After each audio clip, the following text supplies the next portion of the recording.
जय शिवराय मित्रांनो, मी संदीप शेलार एका नवीन व्हिडिओमध्ये पुन्हा एकदा तुमचं मनापासून स्वागत करतो. मित्रांनो, आपण जो आज विषय घेणार तो आहे रेप्स. म्हणजे एक्सरसाइज करताना किती रेप्स माराव्या हा आपला मेन मुद्दा असेल.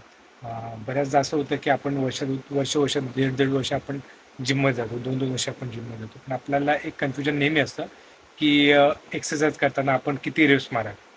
तर तेच कन्फ्युजन दूर करण्यासाठी आपण हातचा व्हिडिओ बनवतो. रेप्स ह्या डिपेंड आहेत त्या आपल्या गोलवर. म्हणजे आपण आपला गोल काय त्याच्यावर आपल्या रेप्स डिपेंड आहे. बहुतेक जणांना असं वाटतं की जर तुम्हाला बल्किंग करायची असेल तर हेवी वेट घ्यावं आणि कमीत कमी रेप्स मारा, तर तुम्ही बल्किंग करा. आणि कटिंग करायची असेल तर लाईट घ्यावं आणि मॅक्झिमम रेप्स मारा, म्हणजे तुम्ही कटिंग करा. खरं सांगायचं झालं तर रेप्सचा आणि बल्किंग आणि कटिंगचा लांबपर्यंत काही संबंध नाही.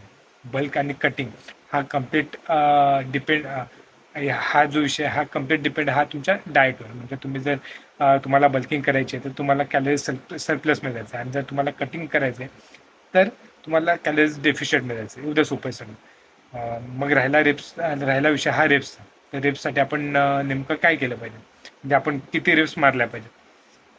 तर आपलं टार्गेट काय, म्हणजे आपण जिममध्ये जातोय, आता आपण नवीन जिम जॉईन केली, आपल्याला सगळ्या एक्सरसाइज नवीन, तर आपण काय केलं पाहिजे की आपण शिकतोय, आपण सगळ्या गोष्टी शिकतोय, त्याच्यासाठी आपण हेवी वेट लिफ्टच्या पाठी नाही लागलं पाहिजे. आपण सुरुवातीला लाईट वेट घेतलं पाहिजे आणि आपला फॉर्म टेक्निक या सगळ्या गोष्टींवर आपण कॉन्सन्ट्रेशन केलं पाहिजे. म्हणजे जर आपण बायसेप्स कर्ल घेतला तर जर आपली कॅपॅसिटी की आपण 10चा डंबल उचलू शकतो, 10चा डंबल उचलून 10-12 रेप्स आपण सहज मारू शकतो. पण आपल्याला 10चा उचलायची गरज नाही, कारण की आता आपण शिकतोय, बिगिनर आहेत आपण. तर तेव्हा आपण काय करूया की 5चे डंबल घेऊया आणि पूर्ण फॉर्मने, म्हणजे वाकडं तिकडे न होता, आपण सुरुवातीला फक्त आपल्या फॉर्मवर लक्ष देणार, लाईट वेट घेणार आणि 15 ते 20 रेप्स मारणार. त्यावेळेस आपण ही काळजी घेणार की आपला फॉर्म बिघडला नाही पाहिजे, आपलं कुठेही वाकडं तिकडे मारलं नाही पाहिजे, आपण सगळं सरळ घेतलं पाहिजे. म्हणजे बिगिनर असेल तर तुम्हाला लाईट वेटने जास्तीत जास्त रेप्स मारायचा, हा आपला जो पर्याय असणार आहे. आणि जर तुमचा पर्याय असेल हायपरट्रॉफी जर करायची असेल तर तुमच्यासाठी 8 ते 12 रेप्स आयडल मानलं जातं. म्हणजे जर तुम्ही कोणत्याही स्टडीज जर उचलून बघितल्या तर तिथे तुम्हाला मॅक्झिमम हायपरट्रॉफी ही 8 ते 12 रेप्समध्येच मिळते. म्हणजे लाईट वेट घेऊन 8 ते 12 रेप्स मारणं हा पर्याय नाही आहे. तर असं वेट घ्या की तुम्हाला जास्तीत जास्त 8 ते 12 रेप्स गेल्या पाहिजे, 13वी रेप्स गेली नाही पाहिजे. म्हणजे याचा अर्थ हा पण नाही आहे की तुम्ही प्रत्येक सेट हा फेल्युअरपर्यंत घेऊन जा. तुम्हाला जर तुम्ही फेल्युअरपर्यंत नेताय, कोणतीही गोष्ट जर तुम्ही, कोणताही सेट जर तुम्ही फेल्युअरपर्यंत नेताय, प्रत्येक सेट जर तुम्ही फेल्युअरपर्यंत नेताय, तर तुमची बॉडी रिकवर होण्यासाठी कमीत कमी 48 तास पाहिजे.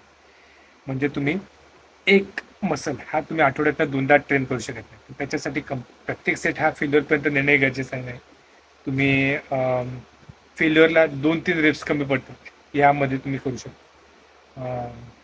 आणि जे पण ट्रेनिंग करतात, ज्यांना स्ट्रेंथ वाढवायची, म्हणजे पॉवर लिफ्टर झाले, वेट लिफ्टर झाले, त्यांचा हायपरट्रॉफीशी काही संबंध नसतो. त्यांना हायपरट्रॉफी करायची असते, त्यांना जास्तीत जास्त वेट उचलायचं असतं, त्यांची कॉम्पिटिशन त्याचीच असते. त्याच्यामुळे ते असं वेट उचलतात की त्यांना मॅक्झिमम 2 ते 3 रेप्स खूप झाल्या, 1 ते 3 रेप्सपर्यंत त्यांचा परफॉर्म असतो. म्हणजे तुमची नीड काय, तुमची गरज काय, त्यावर सगळ्या गोष्टी डिपेंड. तुम्ही जर नवीन असाल तर तुम्ही हेवी लिफ्टच्या पाठी लागू नका, लाईट वेट घ्या, फॉर्मवर लक्ष द्या, लाईट वेटने जास्तीत जास्त रेप्स मारा. जर तुम्हाला हायपरट्रॉफी करायची त्याच्यासाठी तुम्ही 8 ते 12 रेप्स तुमच्यासाठी आयडल असेल, आणि जर तुम्हाला स्ट्रेंथ ट्रेनिंग करायची तर त्याच्यासाठी 1 ते 3 रेप्स. हेच सांगण्यासाठी हा व्हिडिओ होता. माझ्या मते मी सगळ्या गोष्टी कव्हर करण्याचा प्रयत्न केला, पण अजूनही काही कन्फ्युजन असेल तर तुम्ही कमेंटमध्ये नक्की विचारा. ज्या पण व्हॅलिड गोष्टी असतील त्याच्यावर आपण नक्कीच चर्चा करू. थँक्यू.